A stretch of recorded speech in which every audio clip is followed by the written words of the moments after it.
I was told by a friend I have to be better at introduction. So I welcome you all. This started as an interview because Barry will get the Cristal d'Honneur, I hope it's correct, at Annecy 2023.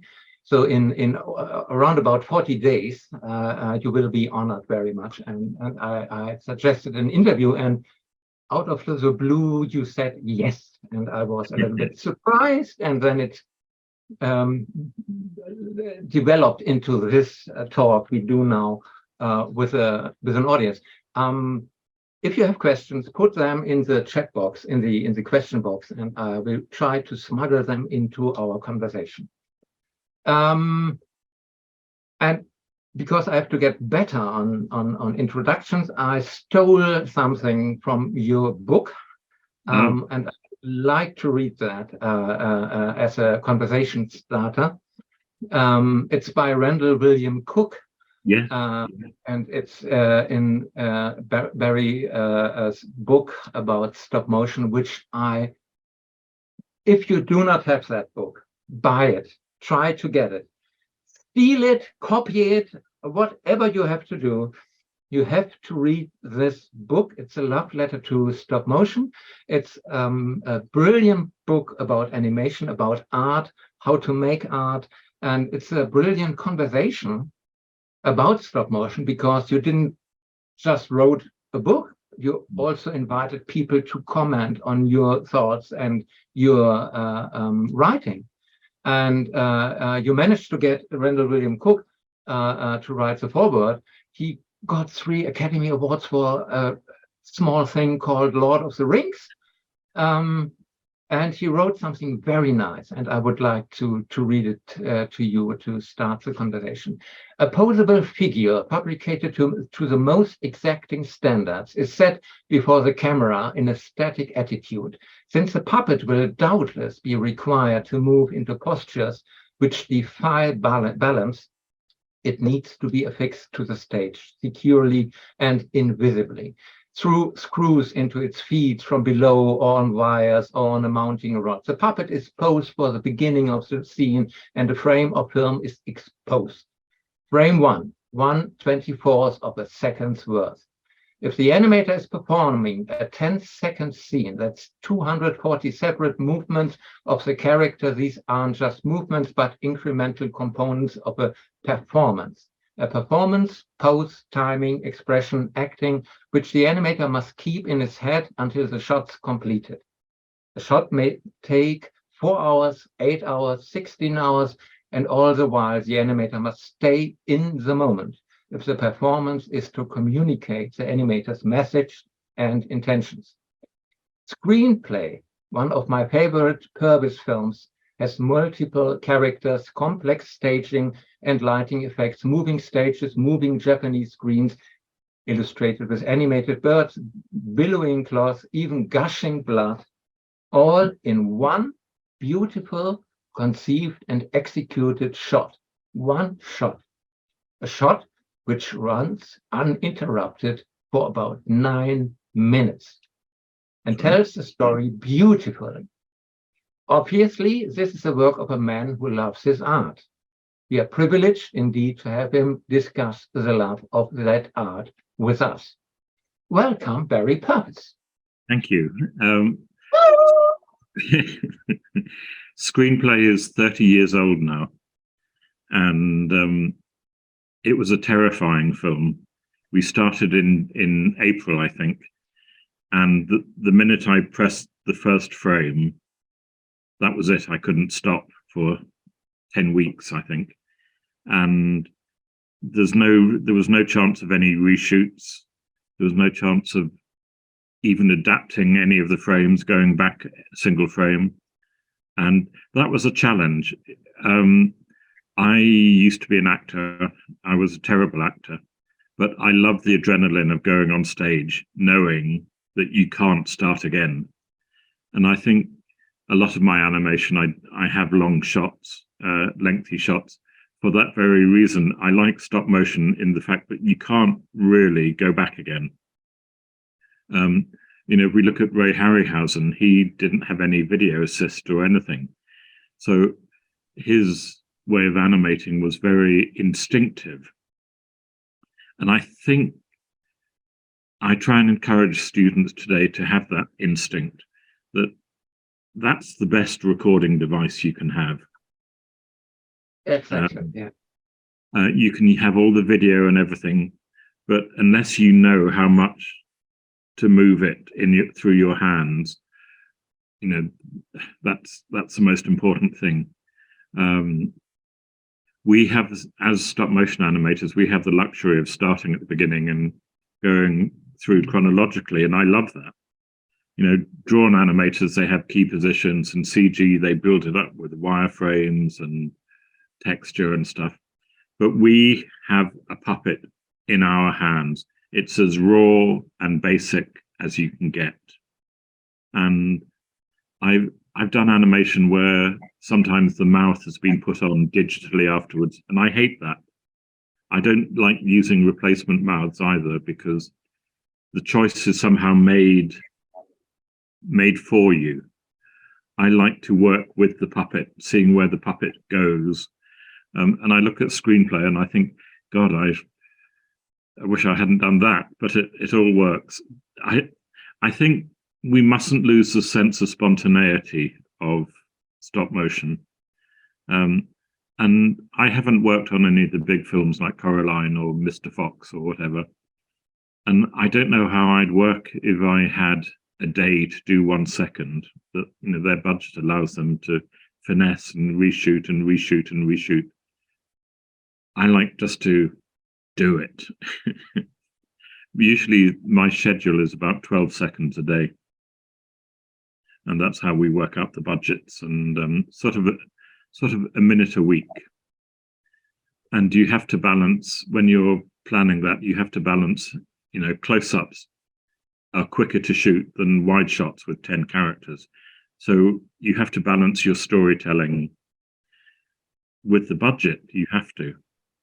I've always had to shoot 12 seconds a day, and I'm used to just going animate, click, animate, click, animate, click. I'll have a quick look. Yeah, that's okay. Animate, click, animate, click. That's how I work, and that's how Ray Harryhausen worked. And I think I'd probably stumble a bit if I animated, looked at the video, looked at the video again, looked at the video again, did a tweak, looked at it again. Okay, I think I'd lose the impetus. For me, acting, animation is a performance. It's just very slow. And I will try and do a shot in in 3 hours. I'll try and do it as a complete thing without a break. I don't like to have breaks during filming. So screenplay was a nightmare to shoot without. I also had a cat at that time who would sleep on the set because it was warm. And we did have a video assist, but I think it was a black and white video assist to the side of the camera. So I think all this, if you sum up this up, Johannes, I think it's about doing your homework. I think it's about being 80% ready to do exactly what is needed, and then 20% letting the puppet speak, letting the puppet move into the shadows that you hadn't seen or whatever. Here's a secret, and I'm sorry if I'm delivering a monologue here. You can't tell a puppet what to do. You shouldn't ever tell a puppet what to do. You have to work with the puppet. And if you see it's looking good in that gesture, make the most of that gesture. And that may suddenly change the timing. You may have planned to have done 4 gestures, but the first gesture looks wonderful, and again, make the most of it. So you're only going to do 2 gestures. And so you work with the puppet. You work with real lighting, that there's a shadow across the face. You just need to move the puppet a bit further to get the shadow over the eyes. A puppet is a living thing. and he's telling you what to do, and you're telling him, encouraging him what you want. So I think the secret when you do a shot is you must be ready to understand what plot must be conveyed in that shot. Because you may be shooting out a sequence, you may not be, but you need to understand what plot, and then within those parameters of what is needed to be expressed, let the puppet breathe. Let the puppet tell you that he feels good, which sounds terribly pretentious, but a puppet is alive. It is alive. There, you can talk now. So you don't see yourself as let's say minor god, as some animators do, that they are creating everything in a film. You are a collaborator with your puppet. Yes. I think to some extent you're like a choreographer. You set the steps, but let the dancer bring that extra element. There are three things. There are really three things about any art. First of all, you need good equipment. You need a good puppet. You need a good piano if you're going to be a piano player. You need good equipment that does what you intend it to do. Then you need the technical skill to play the right notes, to do the right movements, the right steps if you're a dancer. And then the third thing is you've got to interpret it. You've got to make it mean something. And you can't do anything without those three processes. You know, you can play the piano, you can play the keys in the right order, but sometimes they're absolutely dead. And you can be technically, you can do the most wonderful walk cycle in a puppet. But what's going on in his head? What's going on in the puppet's head? I need to understand the thought process in the puppet's head. And yeah, people do wonderful walk cycles, but nobody ever actually walks in a cycle. They walk because they're going somewhere. That's great. They walk because they're carrying shopping, or they're old, or they're in the wind. I need to know that. And is he urgent? Is he slow? Practicing walk cycles is good to understand the mechanics of where the gravity is, what the feet are doing. But ask yourself, why? Why is he walking? Why is he not running? Is he tall? Is he short? Why? Ask all those questions. But yes, obviously you have to do the technically precise walk cycles. But some people get so bogged down with them. I'm not sure I've ever done a complete walk cycle because the characters are always acting. You see, when I prepared this interview, I tried to prepare that interview, and I was immediately confronted with over 40 years of brilliant work, and the books, and your teaching, and the films. I have to say, I will not talk much about the theater man today. That would be very interesting to do also. Well, okay, I'll just interrupt there. We smuggle it in, but it's not the main event. It's very interesting actually, because my theatrical style in my films, and I do love theatre and I'm direct as much as I can, but the theatrical style in my films has come through very small budgets. And it really started, well, I love performing, okay, and animation is performing. But the sort of the black backgrounds, I like fluid spaces. And when I was doing the Shakespeare film, I got excited thinking the complete works of Shakespeare, I'm going to have temples, forests, boats and everything. Then I got the budget, which was decent, but it didn't allow for any set. And I thought, I don't need it. It's about the puppet. And if I can hold one prop, one beautiful prop, that's all I need. That's all I need. And I sort of developed this idea of fluid spaces that I love, and invariably they're in black fluid spaces, and you can do all sorts of tricks in black. I like an empty, okay, we're opening a can of worms here.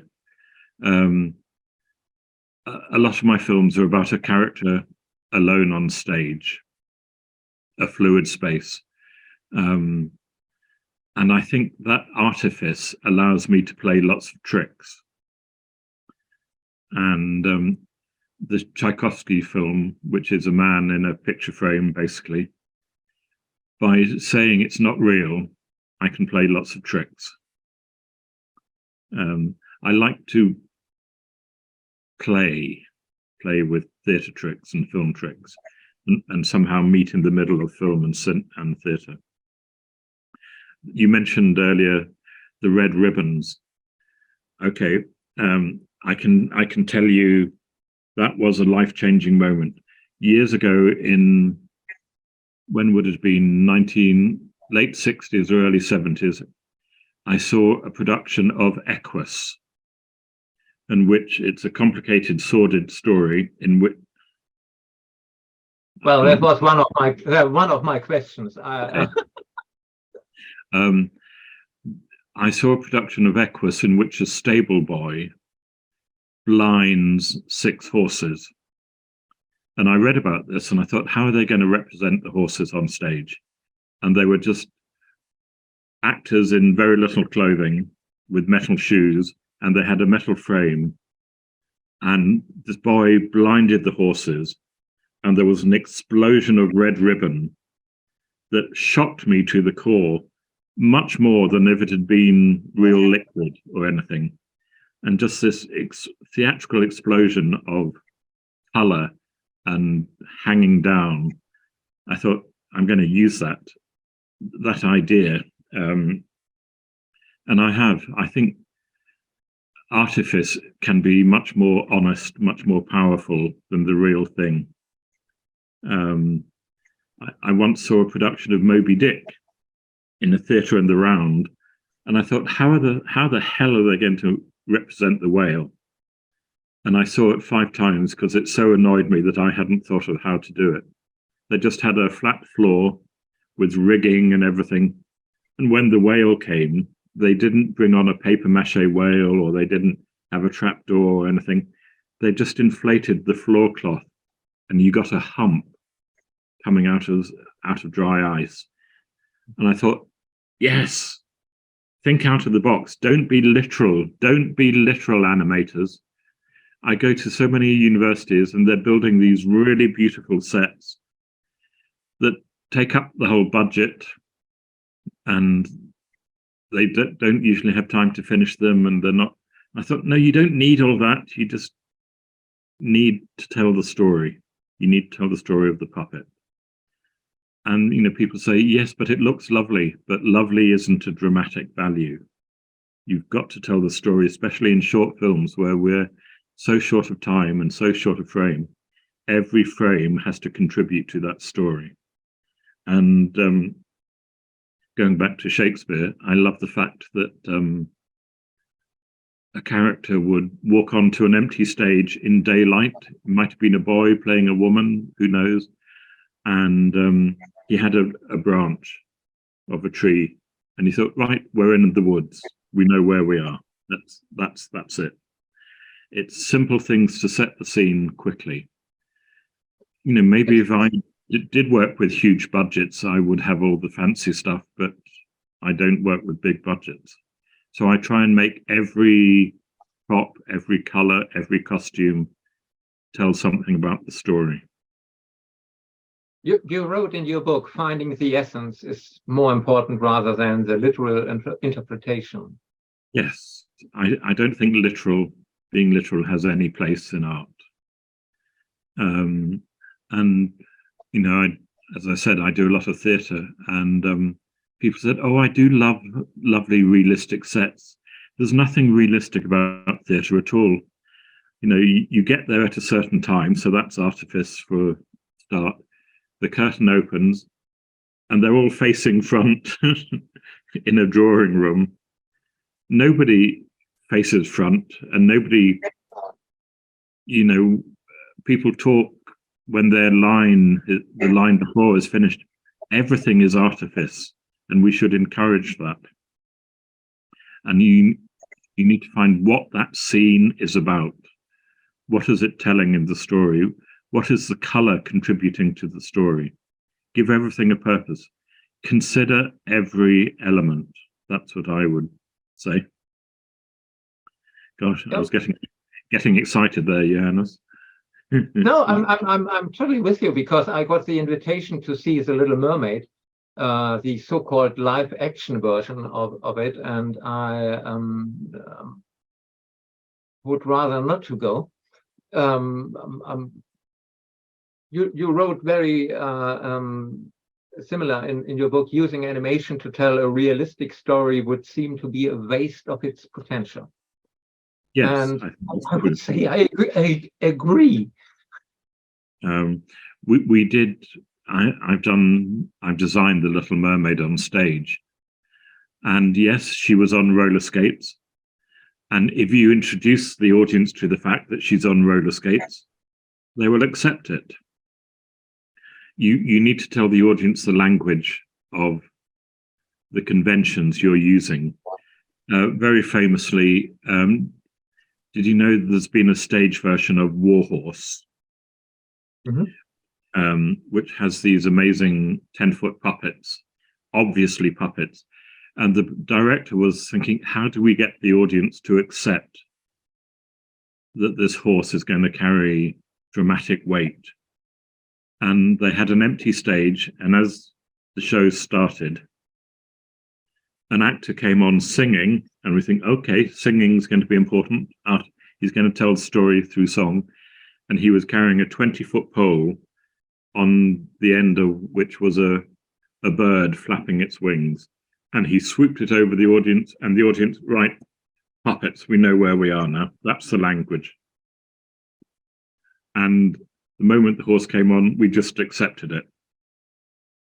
And you need to bring the audience, like an overture in an opera or musical, you need to give them a flavor and a color of the conventions you're going to use.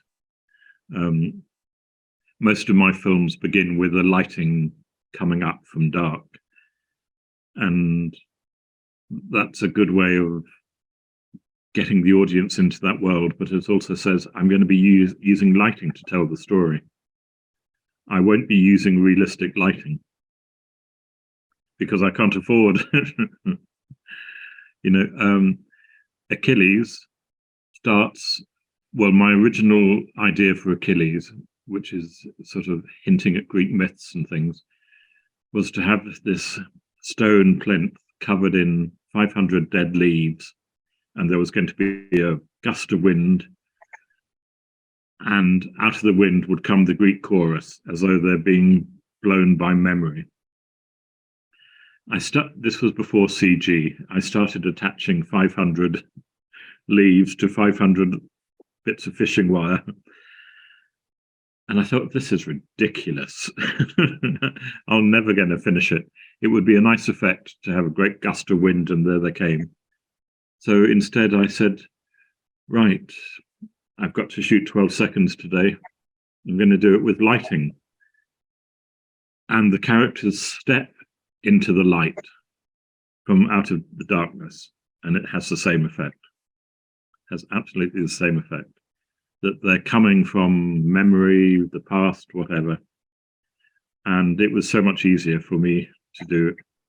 So don't be frightened of using tricks of lighting and staging. And in Rigoletto, which was quite a complicated film, which is an understatement, the camera plays the part of the music. It rises and falls with the music. But it also allows the camera finds the characters, which saves a lot on the walking. And, you know, there was a character called Gilda who was wearing a long dress, never put a puppet in a long dress, but she had to have a dress. And often the camera would just, it would be choreographed so the camera found her and she was finishing walking. And it looks as though she's just walked into frame, but actually the camera has helped. So you use all these tricks to tell the story. Animation is a game. We know it's artificial, but it doesn't stop us feeling it's credible. Okay, I'm going to quote Oscar Wilde, as I often do. Man is seldom himself when he talks in his own voice. Give a man a mask and he'll tell you the truth. Give a man a puppet, he'll tell you the truth. Give a man a red nose, he'll tell you the truth.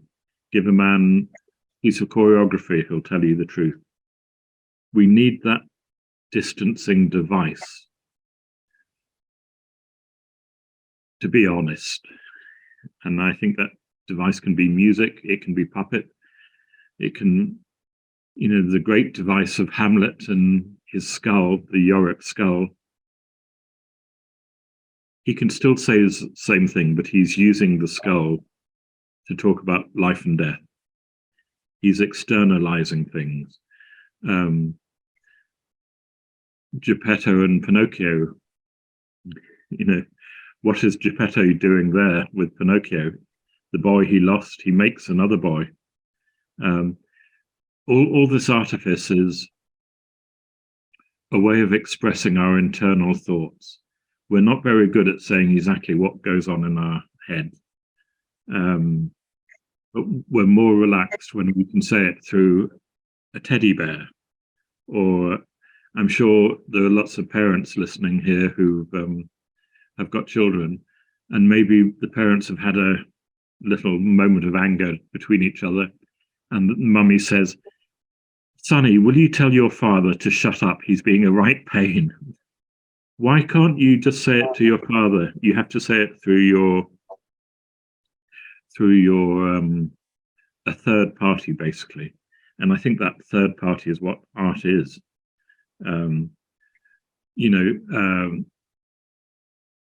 We need devices to find out the truth.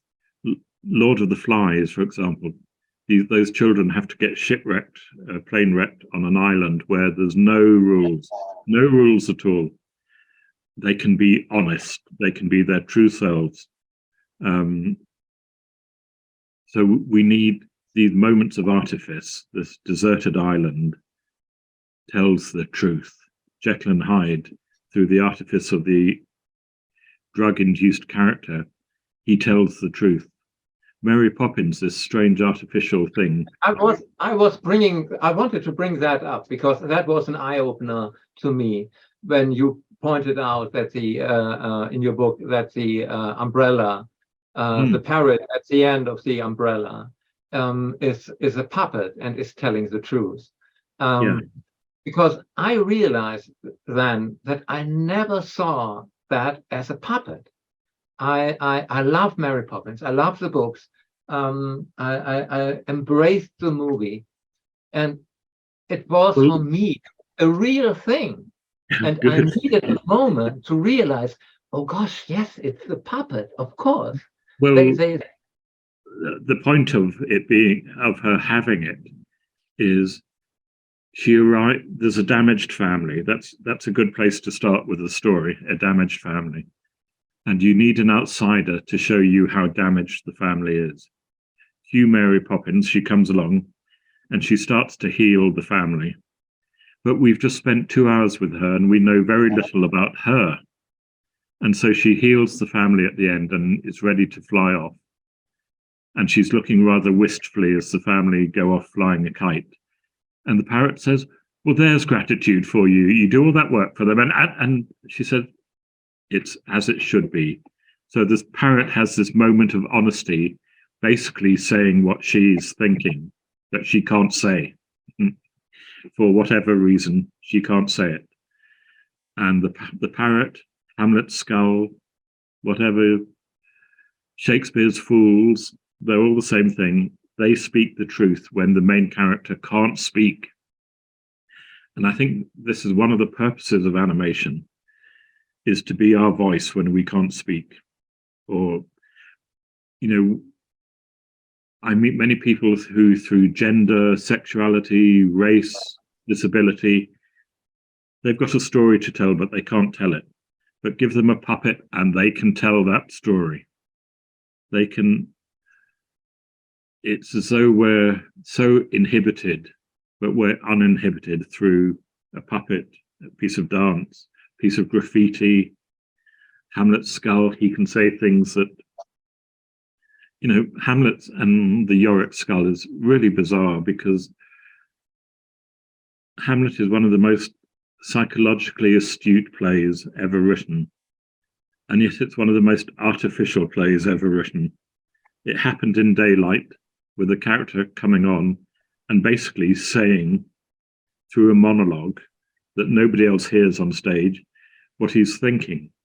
Or he puts on a play, a moment of artifice, to try and sum up the story so far and to catch the conscience of the king. He puts on a play that represents the murder that he thinks he knows that happened.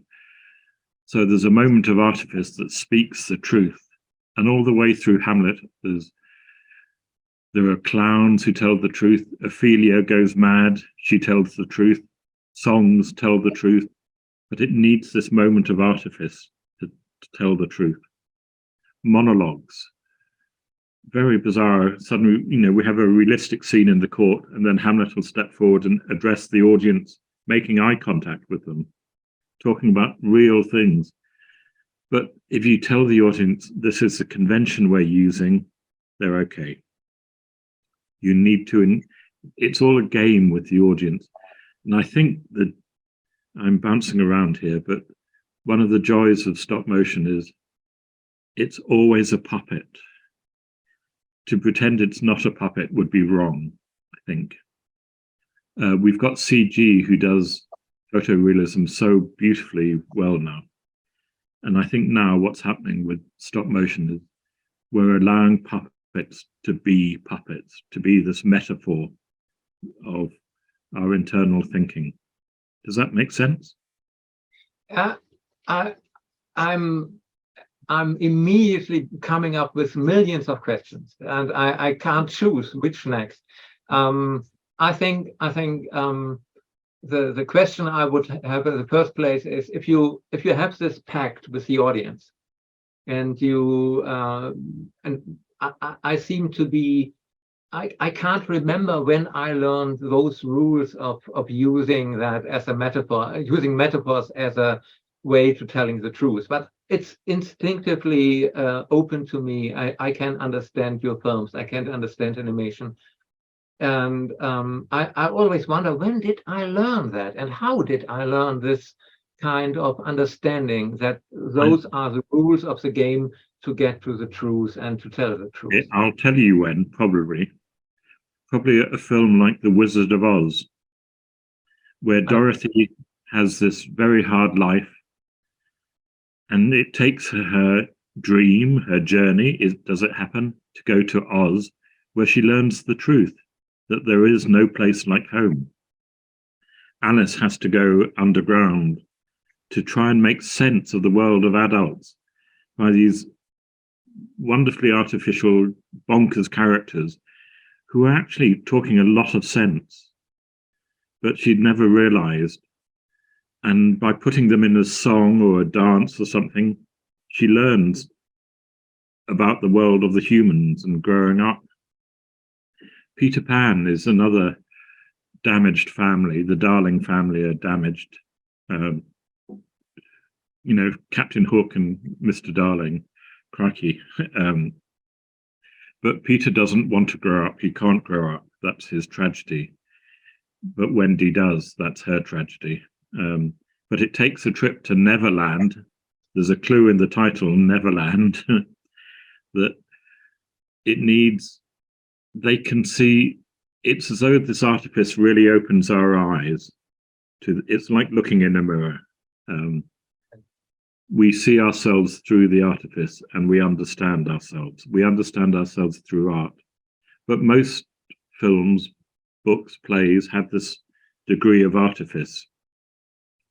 And it can be a character like Mary Poppins or Peter Pan or E.T., or it can be a technique like stop motion. That, yes, we know it's fake, but it's credible, and we believe the metaphors it's talking about. Or there was that film Henry Selick did, Monkey Bone, that literally had a stop motion monkey on its shoulder talking the truth. The rule is these are artificial things, they speak the truth, they can't lie. And last year, I'm going to show you a puppet now. Last year I made a film, my last film was called No Ordinary Joe, and I'll just set up the story. There was a very famous lesbian called Jo Carstairs. She died when she was 93. And she dressed as a man, she had a moustache, and she drove speedboats, she drove ambulances in the war. She was rampant in her sexuality. She flaunted everything. She bought an island in the Bahamas, and she crowned herself queen of the island. She set up a school for the underprivileged kids, and she did a lot of good, but she did it her way. But for all these affairs, she was only in love once with a man called Lord Todd Wadley. And she said that with you, I am myself. I can only be myself with you. I'm going to show you Lord Todd Wadley. She was in love with a puppet. Really? And at the end of the day, she could talk to the puppet. She could make sense of her life through talking to this puppet. And this is a replica of the puppet that they were buried together, cremated together. And the puppet was given to her by one of her lovers who died early. So it represents relationships, but it's also, and the film I made 18 months ago is about her talking to this character, wondering whether she'd had a good life. She was making sense of her life, and the puppet talks back. He doesn't lie, he can't lie. And he corrects her, and they have this quite sparky relationship. And when she accepts that, yes, it was a good life, she kisses the puppet, and the puppet dies. It's done, its purpose is done.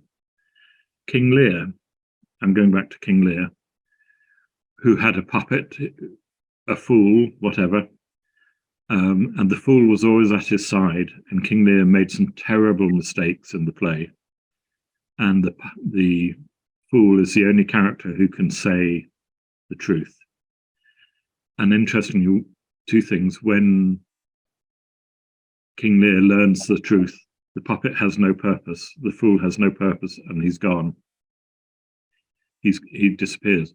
But interestingly, no one else in the whole play sees the fool. They don't talk to him. And so he's an invisible friend that makes sense of our life. And that, I think, what animation is about. I made a film about Gilbert and Sullivan, which is a very British subject. And it's Mr. Gilbert was a playwright and Mr. Sullivan was a composer, and they wrote 14 operas together that are very much part of the British DNA. They didn't like each other particularly, but when they worked together, they made magic. They were kept together by a third man called D'Oyly Carte, who kept bringing them together. And I made a film about D'Oyly Carte, who was having a nightmare, thinking, what have I done? What have I done bringing these two people together? And sure enough, Gilbert and Sullivan appear, but they appear in his memory D'Oyly Carte is in color. They are in black and white, like an etching. And D'Oyly Carte uses them to make sense of saying, yeah, I did okay. I did okay. The next play I'm directing is Christmas Carol, which has the most wonderful trick in it of Scrooge meeting 4 ghosts, Marley and the 3 ghosts. Nobody else sees the ghosts, and they happen in 1 hour or whatever. Time stops, and he meets these ghosts, and they tell him, you need to get your act together, Scrooge, otherwise you're going to be dead and everybody's going to hate you. But they're artificial. It's this artificial device the whole time. And I think whenever we write a play or a book, we need to find that device that lets us into the character's thinking. And the ghost in Christmas Carol are exactly that. They're the ghosts of the past, present, and future. And they're being introduced by Marley, who's basically saying, if you don't mend your ways, Scrooge, you're going to end up like me. And he changes. He sees his life through something artificial. And I think that is the secret to everything we do, is finding that device. It could be a teddy bear. I still have my teddy, and I'm 67. So he's as old as me. Do you have your teddy there, Johannes? Oh, lovely. Does he have a name? As this is for eternity, I would be embarrassed to say, but it's called Floppy. Don't ask me why. It's was not given by me, but well, my teddy is called Pooh. Okay. I talk to him every night. He holds my glasses. I put my glasses on him. Great. And I talk to him at the end of the day, and I said, oh, I was a bit mean to somebody today, or I had a random act of kindness today, and I talk to him, and he makes sense. I think if you're aware of that externalization, you'll find it everywhere, absolutely everywhere. In operas, ballets, there's always this artificial thing that tells the truth. Frankenstein. Yeah. I directed Frankenstein last year, and the particular script was mainly about the creature, and we staged it that he was born naked, and Frankenstein the doctor was immaculate and everything, and over the course of 2 hours the whole thing shifted. The creature became the gentleman, arguing and saying, but this doesn't make sense. And Frankenstein became the monster. But, Frankenstein tries to make sense of the world through creating it. You'll find it, whether the color is that device or music is that device. We do need that way into the character's thinking. And that was the way into the thinking of Joe Carstairs in the film, which we are screening in Annecy in a few weeks. But yeah, he was a real puppet based on a Steiff doll. And she would talk to him quite naturally. And if she was on a date with a lady, he came to, and you were expected to talk to him and treat him as though he was there. See, I don't find that odd at all. No, but there is obviously, and don't get me wrong, I love that, because it's one of the big truths is that nothing is forever, and we all have to die. And if I look at great stories and great films, and there's always a sadness and melancholy in the great films, and I find this sadness and melancholy in many of your films. If it's Shakespeare in Next or Achilles, where it's about the death of both people, and Tchaikovsky looking back. And there's the underlying question, which you once raised very greatly. Art, if art is really telling me how to live and how to make sense of it all, it leads also to the question, which you really good phrased: do we do enough with our life? And that could lead into a circle which gets more sad and melancholy. And I would love to, that's absolutely true. And I think as I'm getting older, all the films are about, have I done enough? The film about Tchaikovsky is him asking, has he done enough? But it's actually me saying, have I done enough? Have I done anything like Swan Lake? Have I? Okay, if we're being honest, Johannes, do I matter? Have I done anything that matters? And I think if we go right back to a caveman sitting in a cave, telling a story, he made drawings up on the cave of hunting bisons, all those famous French cave paintings, and they're just recording a day in the life of the cave people, of catching the animals and cooking and celebrating. But basically, and they put their handprints on the cave paintings, saying, this is my day, I matter. Attention must be paid. We existed. We've done something. I've worked in short films, TV series, made about 400 TV episodes, but I still wonder if I've done enough. I'm missing a feature film. I would love to do a feature film. It does seem you're judged by a feature film. I just want to know that I've made the most of my time. No. I live in Germany. I could tell you a lot about German animated feature films. I will not go into that today. I think there are two sides.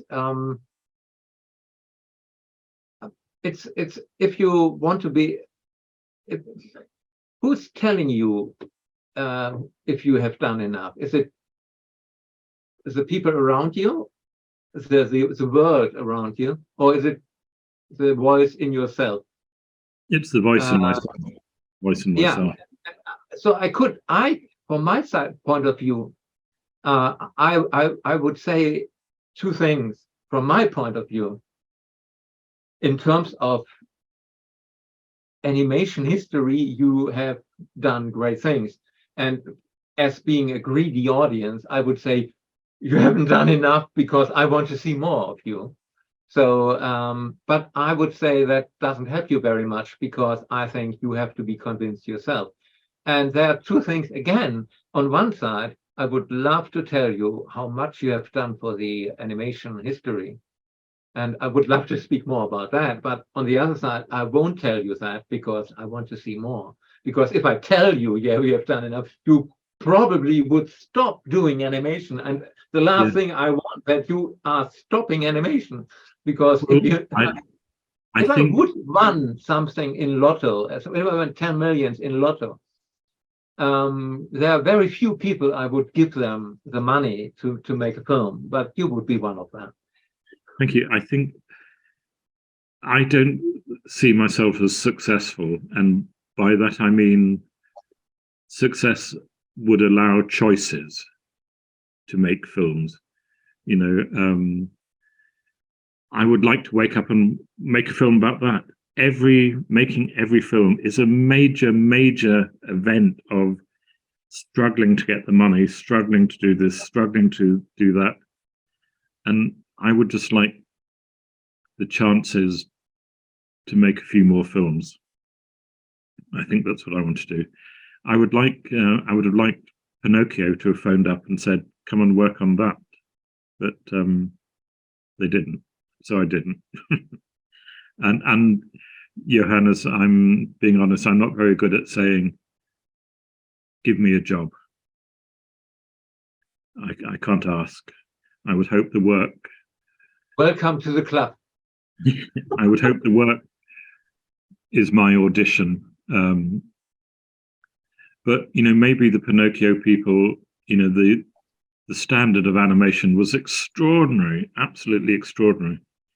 And if you look at my films, which are a bit rough around the edges due to 12 seconds a day, they're spirited, and maybe the standard isn't high enough for a feature film. I don't know, but okay, when I'm done, I have a drawer full of scripts that never got made.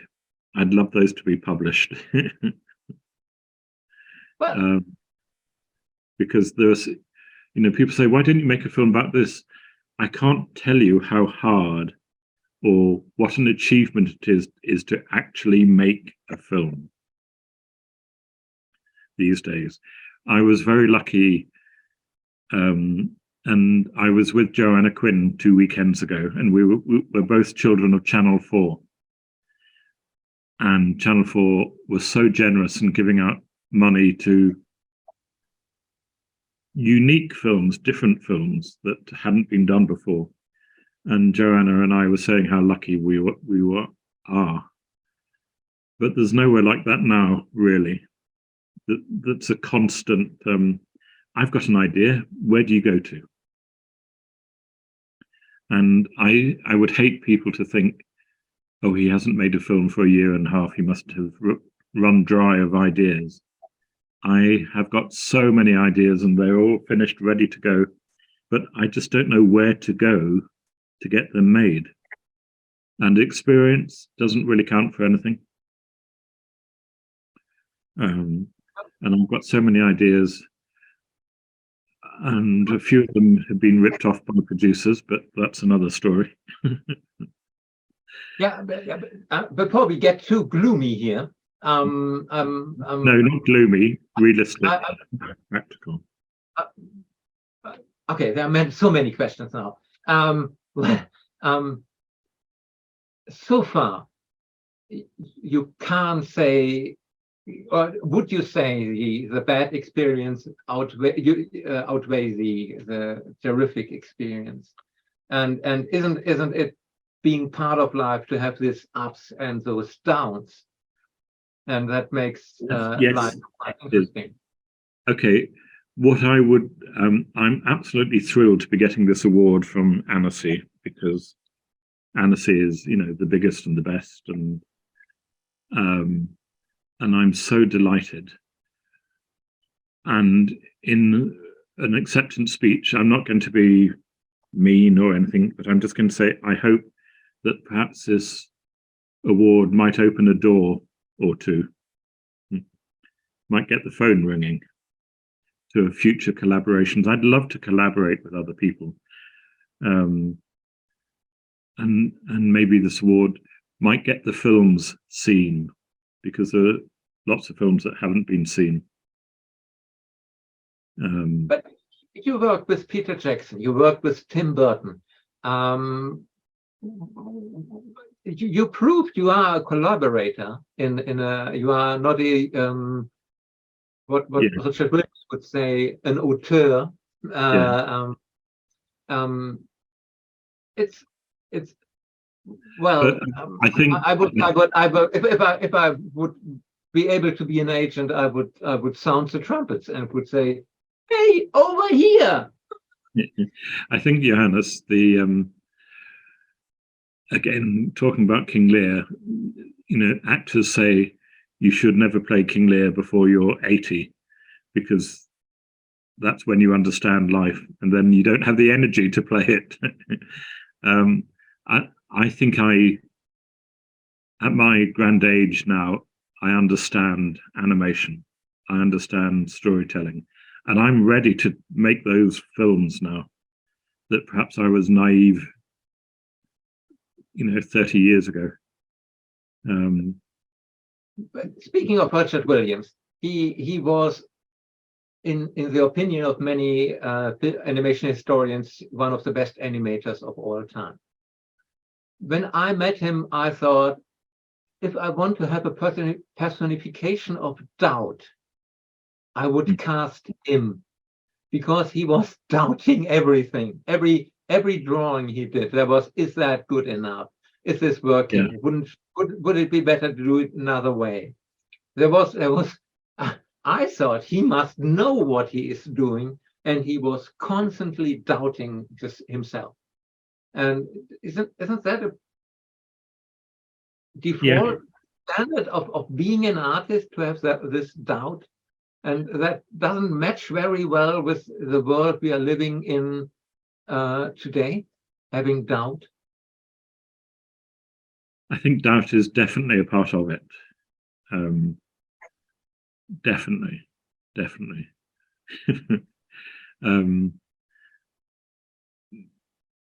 Yes, I think it always has been. I'm sure Shakespeare was full of doubt and wished he'd done things differently and or had more opportunities. But I don't mind the doubt. It's just I would like to make a few more films before I finish. And I don't know how to at the moment. I'd like to. I did write a film about 4 years ago, which I never got paid for. Oh, there's another story. And I think, yeah, this is a really good film. This could really go somewhere, but it never got picked up. I think I'd like to make a film that really gets remembered. Good point. I will now throw some random words at you, and I would like to have your quick reaction to that, if that is possible, because I made so many remarks what to ask that I'm a little bit at a loss if I get my curious mind at rest at the end of the conversation. So I would like to start with Willis O'Brien and Ray Harryhausen. Geniuses. Okay, I'll tell you Willis O'Brien, a story about Willis O'Brien. King Kong, there's a scene between Kong and the T-Rex, and they're chasing each other through the jungle. Max Steiner's music screaming away in the background. They meet, the music stops, and they have this really clumsy fight. And it is clumsy. They're like two wrestlers weighing each other up, and you think something's going on in their heads.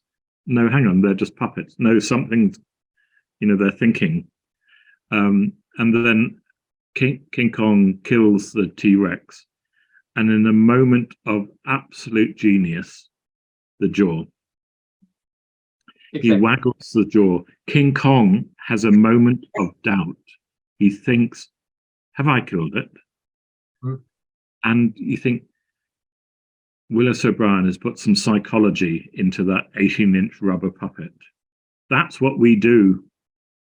It may not be realistic, and some of the movements belie the scale of King Kong, but he put psychology into that puppet. That is why he's a genius.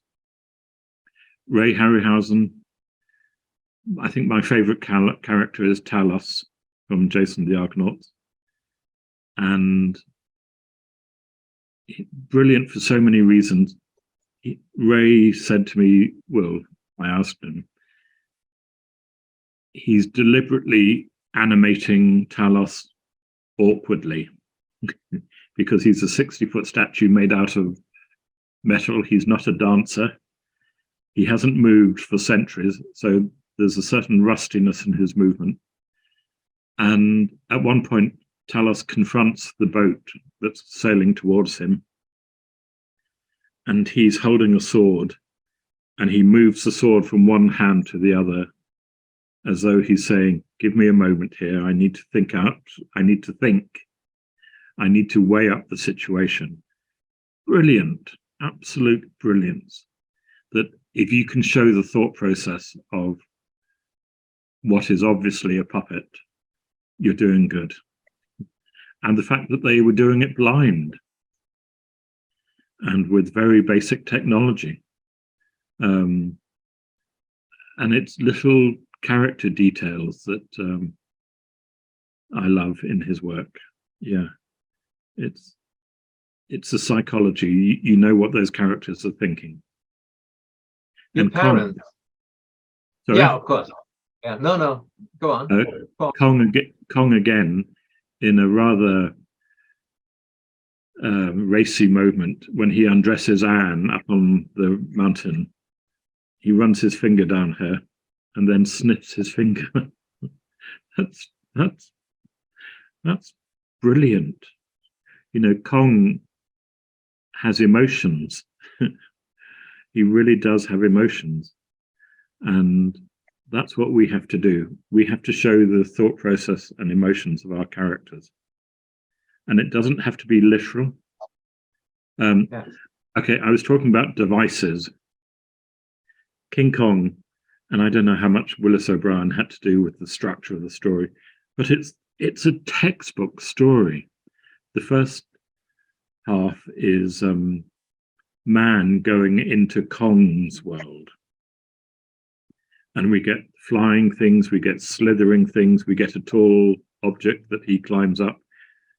In the second half, it's Kong in man's world, and we get the slithery thing of the tube line, we get the flying things of the biplane, we get the whole thing of the Empire State Building. It's so perfectly constructed that it flips. It's brilliant movie, absolutely brilliant. And 1933, I hope all those visual metaphors were deliberate. You know, the metaphor of the mountain in Skull Island and the metaphor of the Empire State Building and the snakes and everything. It's so carefully considered. I hope it was carefully considered.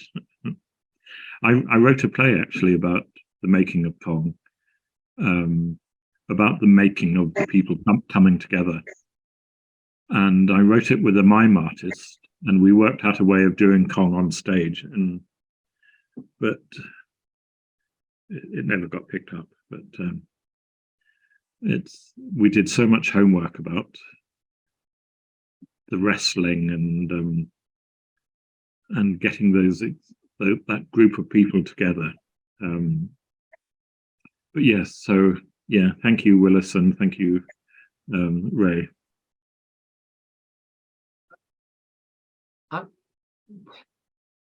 Okay, skip the rest. You use animation for telling stories to children. You use animation to tell stories to adults. You use animation to tell stories for everybody. We have now, thanks to the Pinocchio team and Guillermo del Toro, this conversation about animation is a medium and an art form and not a genre for preschool children. What's your take on that? Well, if we look at some of the early films, they weren't for children. The Starovich films were quite dark. I don't think it when it was born, it was said this is for children. There've been some very dark films. But maybe the metaphor used in animation, talking animals, you know, harks at Aesop and fables and things. And it's a good way to educate children through colorful talking animals and things. And, you know, maybe there was an explosion of children's thing. But there have always been, you know, King Kong 1933, that was a dark animated film.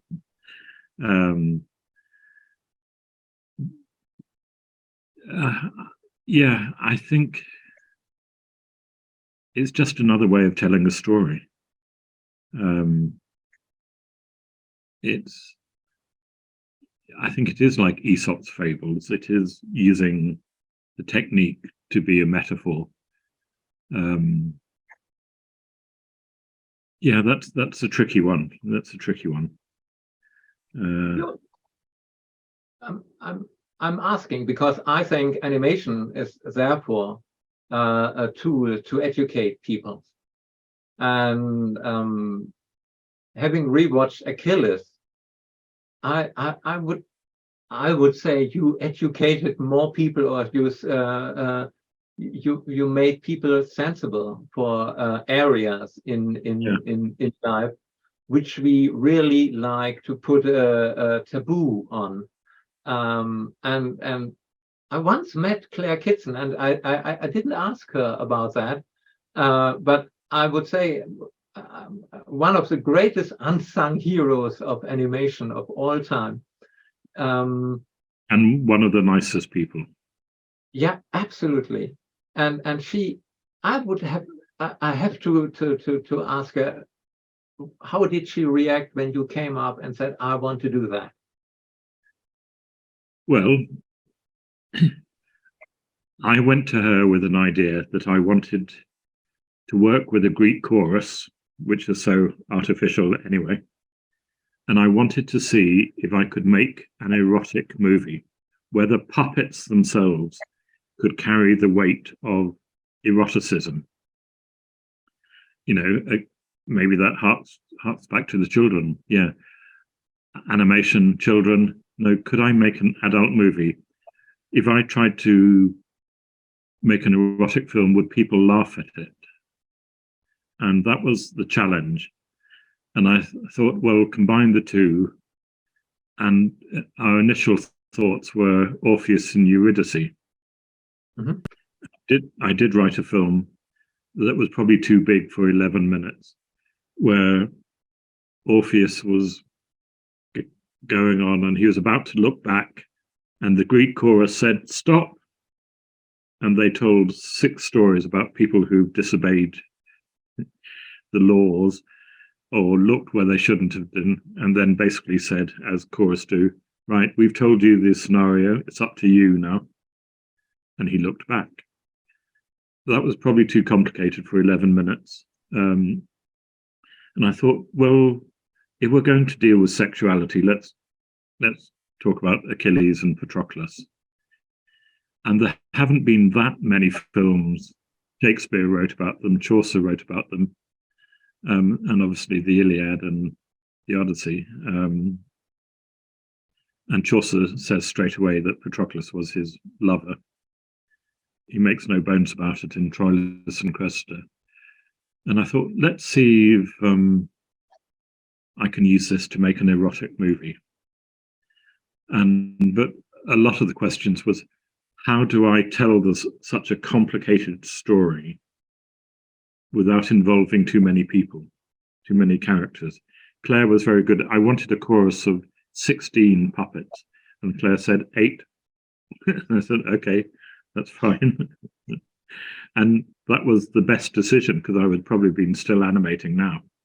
And 8 puppets in that framing looked full. 16 would have looked redundant. So that was sensible. And basically, Claire said, you can do anything you want.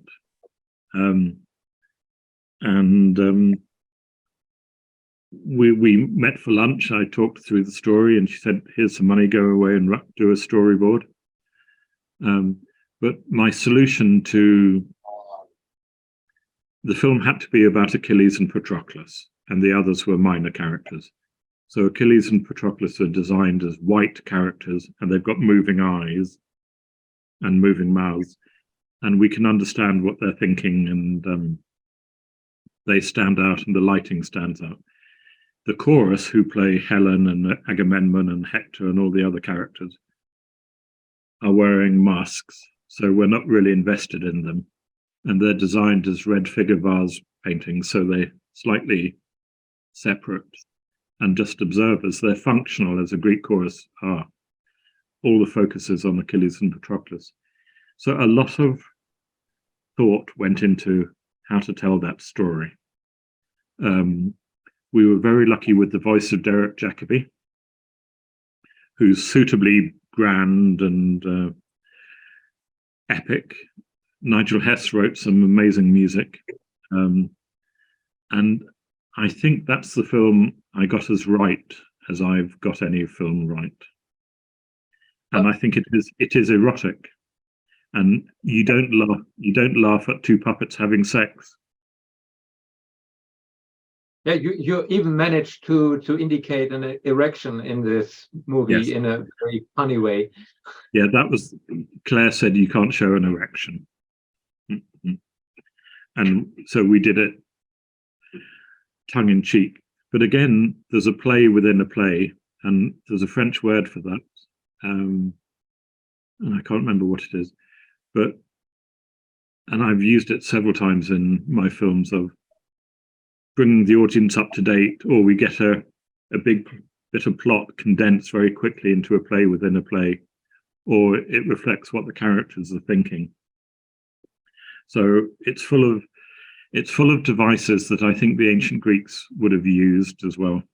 It's structured like a Greek tragedy. Yeah, it's the most heartbreaking moment when they put on masks to show that they are in love, and it's the only thing they can do. That Achilles is really able to. He can only express it when he has put on a mask, and that. Oh, Johannes, you're my perfect audience, because that is exactly what I was trying to do. Yeah, he could. Yeah, but isn't it obvious? I thought it's so. He could only show affection if he was playing Helen of Troy. Yeah, and that was I thought it's the saddest moment in the whole film. Yeah. And of course, it's again. I would love to ask about your use of masks in your films, yeah. Because in my opinion, you've done a. If I would have to pick one film out of your oeuvre, I had to say no. There are two which are for me standing out, and that's Next and Achilles. And the rest is terrific, but those two are probably because I saw them. Those are the first films I saw of your oeuvre.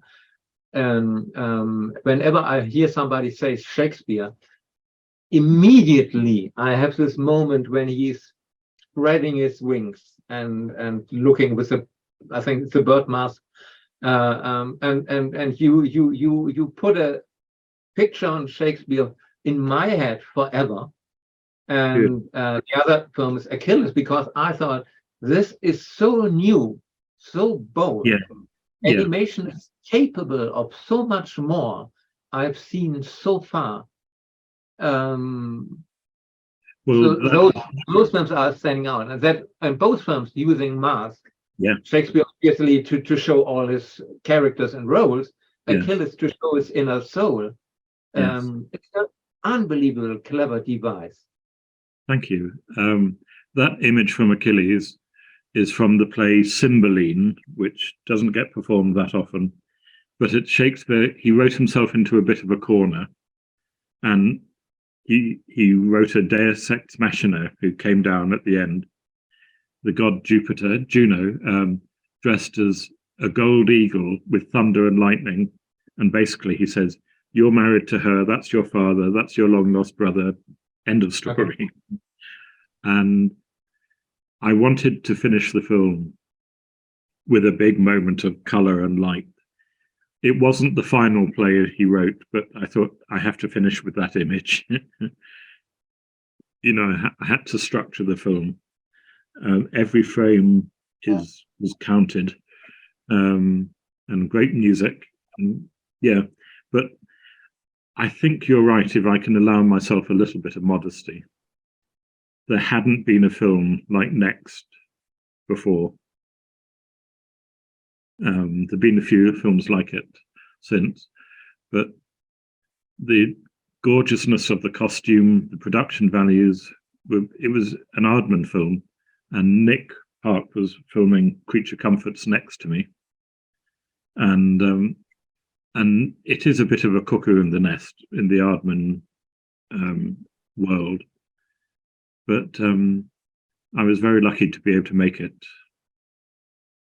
We were given the theme in that series of making films about language, and I took it literally.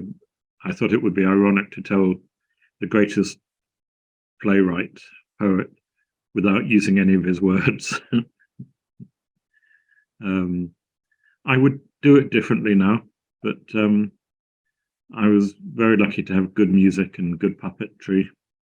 The puppets were made by McKinnon Saunders, but they were working for Cosgrove Hall at the time. So if you look at the credits, Peter Saunders of McKinnon Saunders, he's listed as Rupert de Sands, an anagram of Peter Saunders.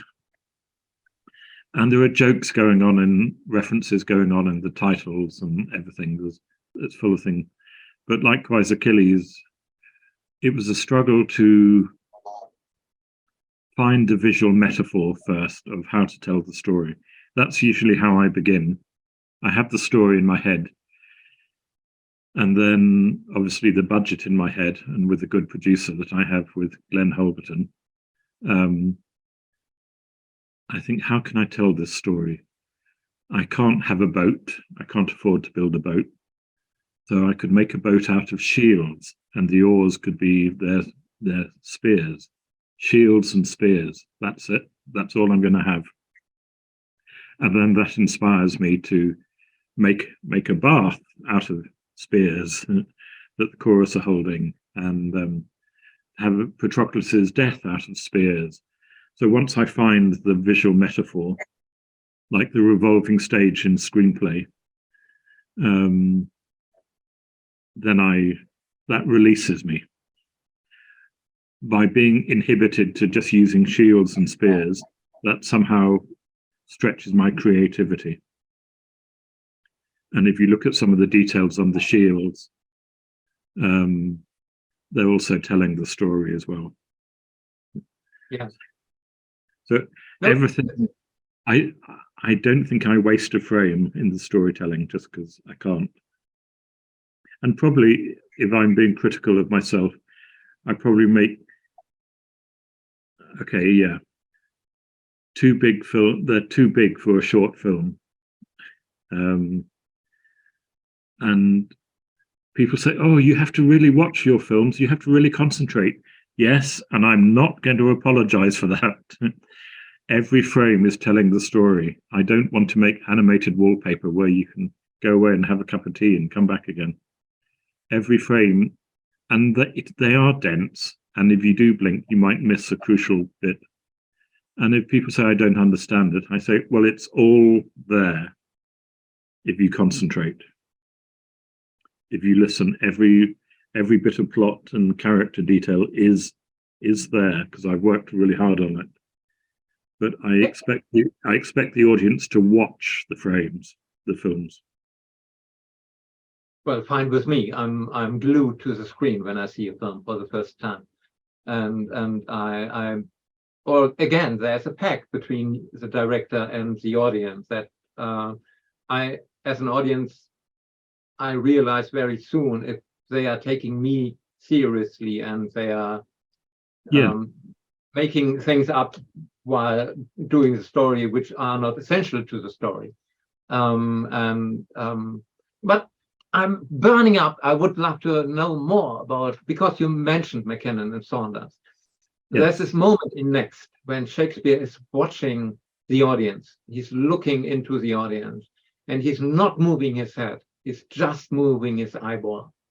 And this is such a great moment. I thought this is the moment when I fell in love with this film.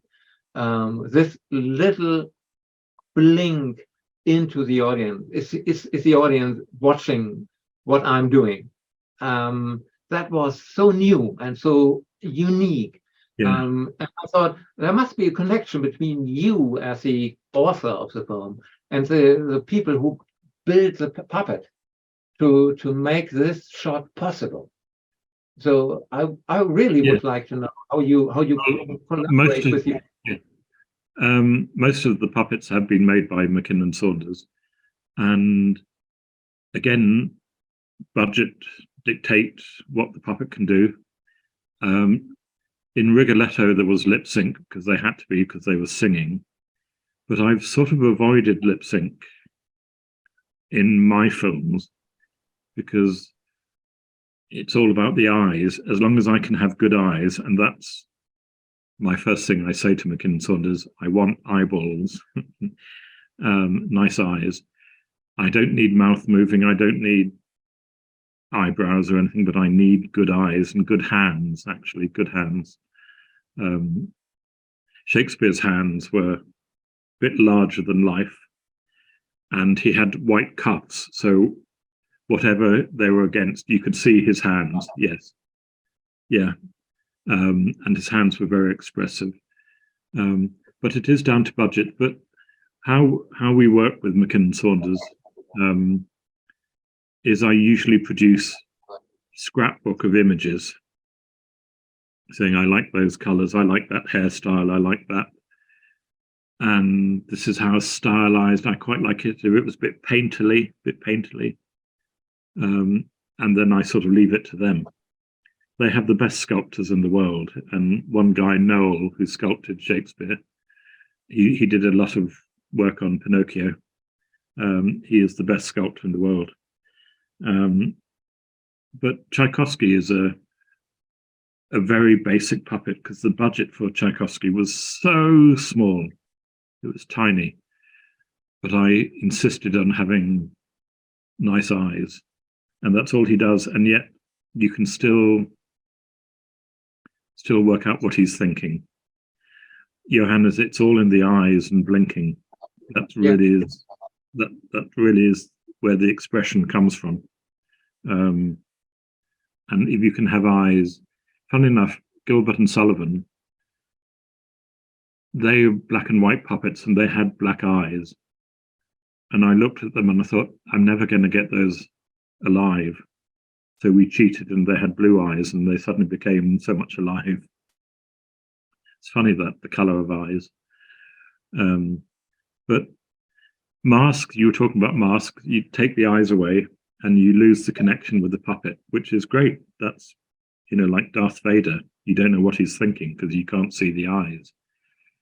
So with Achilles, I put them in masks. I didn't need to know what Helen or Paris were really thinking about. They were just there to be part of the story. So put them in masks. Easy. But it goes back to that Oscar Wilde quote about masks. Yeah. And also, we haven't mentioned Rigoletto really, but there was a lot of, it was a half-hour version of a 2.5-hour opera. There's a lot of story to get over, and we couldn't get it all over. But one of the main things was the hierarchy of how to set the Duke above everybody else and Rigoletto down at the bottom of the social hierarchy. And there's this orgy party at the beginning, and they're all wearing bird masks. And the Duke, who's the top of the food chain, is wearing this gold eagle mask, and he looks gorgeous. And Rigoletto is wearing a turkey mask down at the bottom. And the women are wearing peacock masks and such. So the masks are telling a story, as well as looking part of the visual storytelling. So once again, students out there, make every color, every bit of costume, every prop contribute to the whole, especially on the budgets we're working to. Your turn now. I have my difficulties with Rigoletto, because I think quintessentially filmmaking is about telling stories, and stories are, I think, the stories I like are about change. Yes. Next is about how Shakespeare changed the world through his work. And with this funny twist in the ending, how fools those mortals are. And Rigoletto was showing me a very static world where change isn't happening. It must end in tragedy. So it's just a personal thing, and yeah, I admire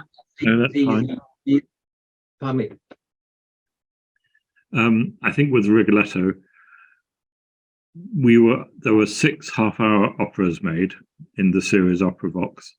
Opera had suddenly become even more popular because of the World Cup, and S4C, the Welsh channel, said, yeah, we're going to make, they'd made the half-hour Shakespeares and half-hour operas. Then they panicked a bit because most operas are about sex and violence. Carmen, Turandot, you know, Das Rheingold. And so they sort of tried to pull me back a bit, but I was saying, no, this is Rigoletto. There's an orgy, there's a rape, there's a murder. We have to do that. And I think when you watch it in a big cinema with the music screaming, something happens. It's quite draining at the end because it doesn't have a happy ending. And you're right, the baddie doesn't change. He gets away with it. And he gets the jolliest tunes throughout the opera, which was Verdi being very clever. But he gets away with it, and Rigoletto loses his daughter. It's a terrible, tragic opera. But for Johannes, I think I can claim a record here. I think I've done what nobody else has done. I've done an animated film of Rigoletto. I've done a play called Quartet about Rigoletto. And I've directed Rigoletto in Italian on stage. So I've had three takes at Rigoletto in different forms, and I still love it. If I could do Rigoletto the ballet, count me in. It is a story with no redemption. And I think I'm very naive in my viewing a story, and there's a little child in me. He wants to have the bad guy punished in the end, and I don't think you'll find that in opera. You won't find that in opera. Yes, absolutely. Or Carmen meets a tragic death. Madame Butterfly meets a tragic death. They all come to a tragic death. Aida. Yeah. And Cats comes to a very terrible movie. We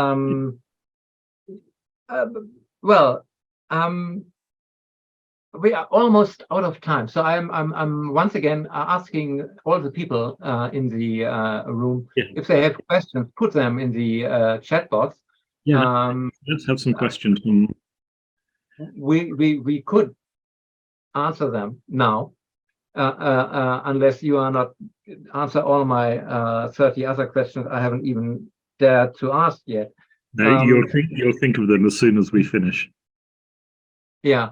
I would like to know, in my opinion, the biggest problem animation has today is it has become too perfect, in a sense. I know it has been a pain in the ass if you have to do it in camera and you can't see your work until it's really finished. And I went to the animation. That's not a pain in the ass. That's exciting. Really? Terrifying, but exciting. I think what Video Assist has given is a bit of a safety net. You can finesse it and finesse it. But if I did a shot again, all the films you've mentioned have no reshoots in them. That's exactly as I filmed it. If I was to do a reshoot again, I think I'd gain something and I'd lose something. I think I'd lose a bit of energy where I was trying to match it. I think Video Assist, where you've got the luxury to change the last frame, it may be a bit like having a safety net under a high wire artist. Maybe it dulls you a bit. I don't know. The animation today is so perfect and fluid, and that's also because puppets have become more sophisticated, thanks to McKinnon Saunders and others. But I don't know. Sometimes when I work with students and we're doing basic animation exercises like moving coins in a straight line or something, I will encourage a blindfold so they're really feeling how much a centimeter move is. It has to be about the hands. Has to be about the hands. Well, I thought about it. I'm a person who is absolutely. If I had to choose out of my 5 senses too, I would choose vision and sound. Yes. And especially because I love the sound of my voice, obviously, and I like to see things moving. And I was amazed that you said it's the tactile thing. It's so tactile. You do develop a muscle memory, and it's very important when you set out how you stand at the set that you're comfortable and you can see the puppet and you can reach it. And well, I think I talk about that in the book about how to lay out your space. It's very important that you have a carpet on the floor so you're not uncomfortable and you're not treading over cables, and that the puppet is in your eye line the whole time. I don't like to look away from the puppet. Okay. And sometimes you have your video 180 degrees away from you and you lose a connection with the puppet, or you're so obsessed with what it looks like on the monitor, you're not really looking at the puppet. And I think, no, it's all about the puppet. And a film we haven't mentioned at all, Plume. Yeah. The challenge of that one was to see if I could tell a story with a puppet in a pool of light. And I think I do. There's no set, no costume, no nothing. Just a bit of music, pool of light, and a puppet. Just a man and his wings. Yes. Yes. And interestingly, we talk about metaphors, Johannes. I've had so many letters about that film, about religion, about Greek myths. No, it's just a man with wings who loses his wings. And we could talk about structure till the cows come home. And my films are carefully structured. They're maybe not textbook structured, but they flow from one scene to another. But I look at Plume and I think that's got a perfect 3-act structure, absolutely perfect. And so if anybody wants to study Plume, I don't know where you can find it. It's not on YouTube. It's an Arte film, so it may be on their site, but it does have a perfect 3-act structure. If I find it, I put it on my blog and shout it out to the world. And again, the colors are there for a reason. And because there's no set and there's a journey, the composition is very important. That character is always on the right of frame, traveling left, and so forth. It's, guys, just consider every element. Is there a reason to cut to a close-up? No, don't cut. Use the whole body. Just ask yourself why, and what it's contributing to the film. Is it really necessary to know the rules first of storytelling, of visual storytelling, of structure, and then to break it, or just follow your gut instinct and tell a story based on the experience you had in life? No, I think structure is important.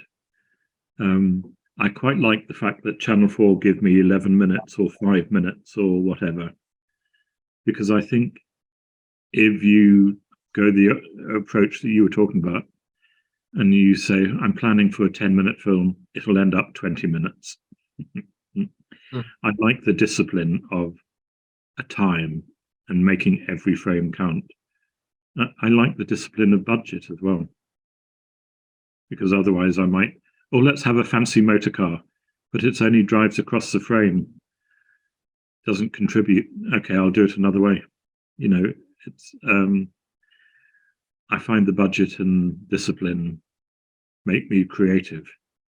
Makes me hungry because the director is usually the last person to get paid if there's any money left over. But I like that creative discipline that you know, Shakespeare must have had in the Globe. You know, I always go back to Shakespeare because I think about Cleopatra, who's one of the most complicated women he ever wrote, and believable and so rich in character. And yet it was played by a 16-year-old boy in bright daylight in Elizabethan clothes with oranges as his bosoms.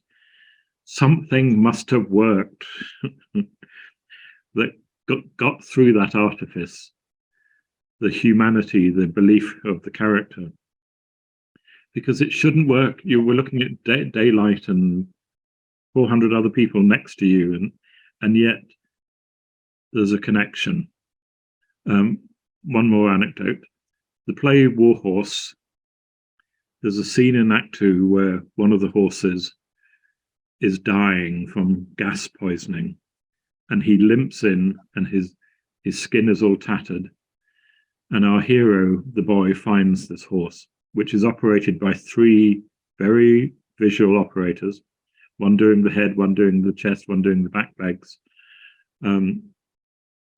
And he cradles this horse he sits on the floor and cradles this horse, and he kills it, puts it out of its misery by putting a dagger into this very obvious bamboo mask. And the life drains out of the horse, and the audience cry. And then, in a stroke of genius that takes my breath away every time, the 3 operators put down their rods and stand up, and in unison they bow to the puppet and walk backwards into the shadows. It makes me howl. And I thought, that should ruin the whole suspense of the story, that we're in World War I in the trenches. And it doesn't. It suddenly says, you and I, the performers and the audience, are on the same page. We're working together. It's a shared experience. We have created the death of that puppet between us. And I think sometimes with CG, we lose that connection, perhaps. But that's another story. But I think sharing the trick of animation, puppetry, theatre is not real. That's what I love about it. It's a trick. And I think most theatres today are being designed without the proscenium. So the audience and the actors are a part of the same space, sharing the same. And I think that stop motion does so well. It's always a trick, and you know it's a trick. Being aware of the trick, being aware of the technique, is part of the joy of it.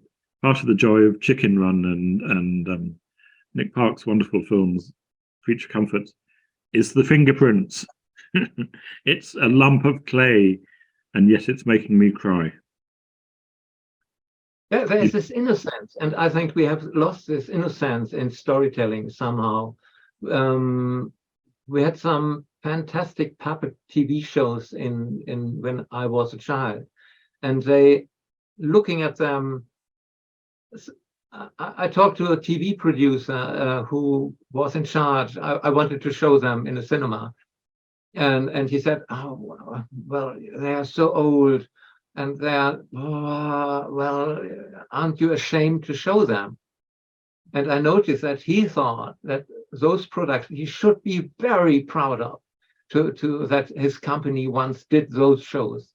They had fallen out of favor because they seemed to him to be very naive. I would say they are very innocent. And there's so much beauty in this innocence. And I thought we dealt in this innocence for technique. And the technique is overshadowing this innocence between the audience and the filmmaker. you need to include the audience. And let's remember, the most basic storytelling begins with once upon a time. Yeah. It's not real. I'm telling you a story that is a metaphor. But once upon a time, sit closer and I'll tell you the story. And, you know, in a way, Star Wars, with that famous credit, in a galaxy far, far away, is harking at that as well. It's saying, you know, take it seriously, but it's still a story. Enjoy it for it. The black, the baddies in black, the heroes in white, you know. I think the secret perhaps is enjoy the storytelling. Be creative with the storytelling. And if along the way you have a 3-act structure, that's great. 3-act structures are little tricks to keep the audience involved. I think all those rules of storytelling are there to stop the audience switching off and wanting to know what's going to happen next. And most of my films have certainly Tchaikovsky does, Achilles does, has a circular feel to it. At the beginning of Achilles, you see the gold armor. And in the last frame, you see the gold armor, and only then do you realize the significance and how far the journey has gone. And Tchaikovsky starts with a door opening and finishes with a door closing. So it's try and hint that your characters have gone through a journey. Yeah, and you are right about Rigoletto. The first image we see is the Duke breathing, having just had sex with somebody. And the final image is of him breathing again, smarming his hair down, and there's a dead body in the frame. There was a sleeping body at the beginning of the film, now there's a dead body. So try and find ways of having a visual journey. And Shakespeare started with just him in a close-up with the light switching on and finished with all guns blazing. So he had a journey. I think what I'm saying is, Johannes, is plot everything. Make it, consider every element. I think that would be the best advice I could give. And my mantra is, let it read. If the character is happy, let me understand that it's happy. It's no good students saying to me, oh, well, he's feeling sad today. How do I know that? Because you haven't shown it to me. There's no lighting that tells me that, or no costume, or no acting that tells me that. Oh, well, he's sad. No, let it read. Don't keep it all internal. It's got to be an external expression. And use all the elements of filmmaking to express that. There we go. Your turn. Yeah, no, I just because we are at the end of the talk now. I said we do 2 hours, and I'm still full of questions. And I think, in your opinion, can an animated film, therefore, due to its storytelling, change the audience for the better?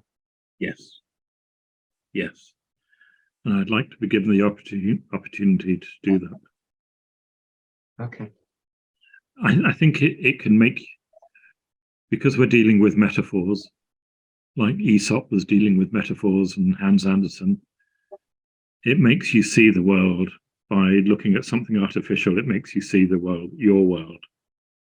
And if that changes you, then that's good for the better. Yeah, I think my work, I think perhaps you're in a different place. You know something a bit more 11 minutes later. I think there's been a journey. I don't mean that in a pompous educational way, but it's, I think I've glimpsed, I show you another world, perhaps, or maybe dangled a good few ideas in front of you that make you think a bit. I do look at the films and there are a lot of ideas crammed into 11 minutes. But that's no bad thing. So yeah, I'm open to collaboration. I've got a good few. And just to let the audience know, where's the puppet of Tchaikovsky now? Okay, thank you for asking that. We filmed it in this house 11 years ago, and it took me to Russia 3 times. And the last time I went was on Tchaikovsky's name day, which is more important than his birthday. And we went to his house in Klin, which is halfway between Moscow and St. Petersburg. And there's a concert and people donate photos that are relevant to Tchaikovsky or performances and things. And my producer, Irina Margalina, asked if I could give the puppet of Tchaikovsky to the museum, his house, which is a museum. And 2 things. The puppet now sits on the very piano that Tchaikovsky wrote the Nutcracker on, next to his opera hat and his gloves and all that, and some of the scores, some of the handwritten scores. That evening, there was a concert given by an amazing cadet band. I mean, they were students, and I don't think Tchaikovsky ever saw the concert hall, but it was being built attached to his house. And the first half was music by Glinka, who was quite a lighter Russian composer. And the second half began with Waltz of the Flowers from the Nutcracker. Then the conductor, who was in full military uniform with a huge handlebar moustache, he stopped, and I thought, oh God, what's gone? Something's gone wrong. He said, I'd like to dedicate this concert to a friend of ours and a friend of Tchaikovsky's. And I naively looked round, thinking, who's that? And they said, it was me. So to be a friend of Tchaikovsky is something. They did slightly ruin it unintentionally by saying Putin sat in my chair 2 weeks before, but that's neither here nor there. So I think, Johannes, I make these films, yes, they're about me, but also I've adored Tchaikovsky, his life, his loves, his music. And if there's a tiny way I can be part of that, tiny way I can be part of Shakespeare or Greek tragedy, and if there's a tiny way I can get people to look at Greek tragedy in a new way or Shakespeare in a new way, then I've done my job, I think. I don't think I could ever be guilty of copying anybody else's work. I think I've done it. I think I've done it in my own voice, for better or for worse. So I do not know about the theory of animation or its political significance or resonances in popular culture, but I do know how to let a gesture read and why to move a puppet at a certain moment and where to put a camera to make the most of a certain staging. I know how stop motion works and what it is good at, and equally what it is bad at. To spend 40 years, I changed a little bit the text, 40 years working with puppets and still be passionate about the craft is, you wrote, it's an odd life. I would say it's an amazing life. And I would love to see more. And that's the only compliment I can give. And I really... I'll take that as a compliment. That's good. Yeah. And I really, I mean that, and I would thank you very much for your time. And last chance for a question. What Annecy have written in their thing about the award is, I'll go with that as well. certainly talking about Achilles, they said it was a pioneering film in dealing with themes, staging, and the sheer craftsmanship. I'll go with that. I'll go with that. Yeah, I'm happy to have been a bit of a pioneer. Okay, if I'm being honest, I think without the films of Cosgrove Hall that I was heavily involved with and things, I think they were all building blocks to films like Nightmare Before Christmas and Pinocchio. And I think maybe at the beginning I was a little part of all that. So who knows? So watch this space. And if any of you listening are coming to Annecy, come and say hello. I'll usually be found near the crepe store because I do like the French crepes. Okay, Barry, thank you very much for your time and your passion and your unbelievable openness and for taking the time to speak to me, and for all the people who will see that and who listened to it while we did it. Thank you very much. No, thank you. Oh, and yes, thank you, Aled. You see, people are talking now. Ah, okay. Any other questions? Oh no, Christopher Johnson. Yes, I'm usually found on Facebook, and I got to the point where I had a website, and then suddenly things weren't happening, and I dried up a bit. So I must get talking again. But oh, thank you all for being there. How many we were 35 at one point. Thank you, Dave. I think at the beginning we were 50, and then over lunch we dropped to. So Johannes will send me a link to this and things, and yeah, I hope Andrew will send us the material, and then we will. Oh, there you are! Woo!